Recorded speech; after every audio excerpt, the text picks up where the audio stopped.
Hey everybody. One thing I didn't think to do that kind of crossed my mind was I didn't really make a video talking about my history of hair loss or uh, what I've done to try and help it. So I figured I'd go ahead and make a video of it. What I've done is I've gone online and I found a few pictures over time of me losing my hair and to the point where I am now. Um, None of those pictures really show the top of my head, and unfortunately, the only thing I could do is this. I did include a picture in my post-op day one that shows the top of my head, so I'm going to include that with this timeline here.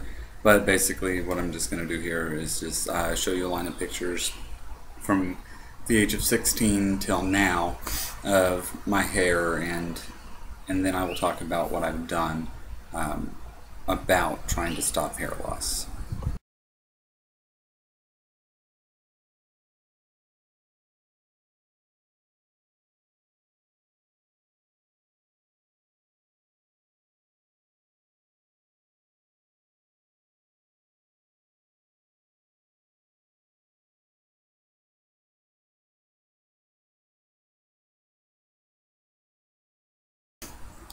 Okay, first of all, I need to apologize about this age 16 picture. It's kind of blurry. It's all I had, though. Uh, Back then, I didn't really have very many places to store pictures. But starting at age 16 all the way to age 27, so there's 11 years of hair difference there. You'll see that at age 16 and 17, I have pretty much a full head of hair. 18, I still have a lot of hair, but you can see that it starts to recede. Um, at 23, it's receded more. At 24 is when it's really gotten bad. You can see in that picture that I have, it's pretty much where it was now, or is now.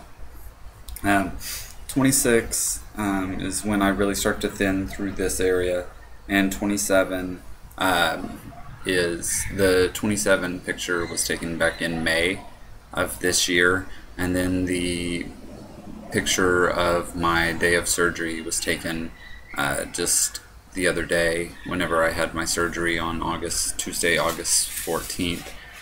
So as you can see there, that's my history of hair loss right there. And to talk about what I've done to try and fight hair loss, I have tried Nioxin shampoo, I've tried Rogaine, and I am currently taking Propecia. Well, actually, at first I started taking the actual brand of Propecia, but it was so expensive. It was $70 a month for me to take.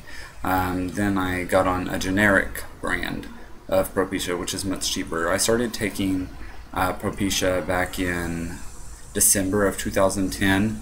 It did take a little while for these effects to kick in. I will say that when I started taking it, or after everything started kicking in, my hair loss, I've stopped noticing hairs on my pillows, or when I'm washing my hair while taking a shower, I look at my hands and I don't see hair all over my hands anymore. So that's a great thing, but the sad part is I waited too long to start taking it. So the damage had already been done. But with the Nioxin and the Rogaine, I didn't see any results. So it wasn't necessarily working for me. It doesn't mean that it won't work for you. It just depends on how your body takes it. So that's what I've done to combat hair loss. Reasons that I wanted to get this surgery is I've had people insult me or talk about being bald, and if people that aren't bald don't know what it feels like, or people that aren't going bald have no idea what it feels like to bring it up or to say something hateful about it. They may say in a joking manner about it, but it's an insecurity of mine. I mean, if you look at age 16, I had a full head of hair, and there's so much I could have done with it. And going through life, all I see are these guys with full heads of hair, and I get so jealous of them. So that's the reason I wanted to have the surgery. and you know, it's what you want to do. Like, if you don't want to have surgery, don't have surgery. And if you want to try Propecia, or Rogaine, or the Nioxin shampoo, and I know there's other things out there. Some people just shave their heads, and I was not about to shave my head. That's not what I wanted. I wanted hair. I want hair on the top of my head. I want to do wonderful things with my hair. I want a mohawk. I've had one before. In fact, I think I'm going to go ahead and stop and include a picture of my mohawk so you all can see what I'm trying to get here.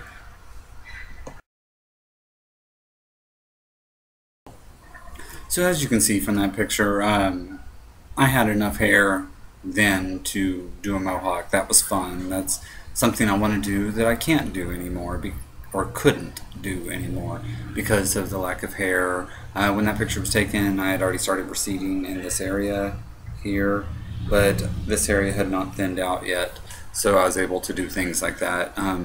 Unfortunately, as time went by, I started to thin on the top more, and I wasn't able to do things like that anymore. And see, that's one reason why I had this surgery done, is so that I can do things like that temporarily. Of course, when I finish college, I won't be able to do anything like that ever again. Which is another thing I want to talk about. Is I paid for this procedure out of pocket, as I said in my pre-op video. I'm not rich, I'm not well off, I don't come from a wealthy family. I'm a full-time student and I work 2 part-time jobs. I'm a server and I'm a bartender. So I paid for all that out of just working. I saved up the money, I set up a budget, I was determined to do so. This is something I've been wanting for a long time. When I first started noticing that I was going bald and saw the receding hairline, I found out about Bosley. Now, I didn't go through Bosley, I went through Hair Restoration Center. But it's something I've been wanting to do. So one day I found a place in Tulsa that was cheaper than Bosley, and then I went and had a consultation. I found out how much it was going to cost, and so I started to save up the money for it. And then when I had the money saved up and I knew that I could have it done by a certain date, I scheduled the appointment, I put my deposit down, and I saved money. And that's all I did, was save money. I didn't want to finance it. I don't like to finance things. But anyway, anyone can have this surgery done. Now, if you don't want to have it done, now I say anyone, I don't know everybody else's like what's going on in their lives and what they have going on, like what their financial situations are. Again, most places will finance it for you. If you don't like to finance things, that's understandable. If you're scared of surgery, that's understandable as well. But basically, just do what makes you happy. Do what's going to give you confidence. That's what I'm doing here.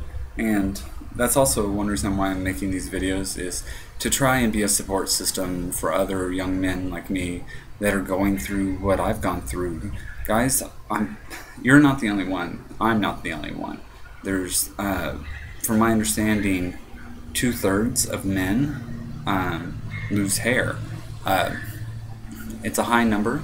Now, it affects everybody differently, but there's support systems there. I want to try and help be a support system for you guys. There's forums that you can go to. There's blogs that you can read. And yeah, just reach out, talk to somebody. You may be embarrassed about your thinning hair. Sometimes people don't notice, and some people say that you look just fine. Well, it's all a matter of how you feel. Like I said, people that are not going bald or are not bald not know what it feels like. So if they're not going through what we go through, they have no idea what it's like, and they have no idea why we want to do these things, why we take medications, why we spend money on surgeries, why we spend money on shampoos, why we take pills, why we put foam in our hair, why we do the things we do, why some men shave their head. It's all a confidence issue. We all want to feel confident, and we all want to like the way we look. Now, some people just may not care. Some guys are just like, oh, I'm going bald, oh well. And I wish I could feel that way, but I can't. So that's why I had this surgery done. There's my history. This is what I've done. And if you have any more questions that I didn't cover in this video, please feel free to ask. Again, I do have a video talking about my pre-op, and then I also have a video talking about post-op day 1, and I'm about to make a new post-op video that'll be up shortly. Thanks guys for watching, and you all have a wonderful day.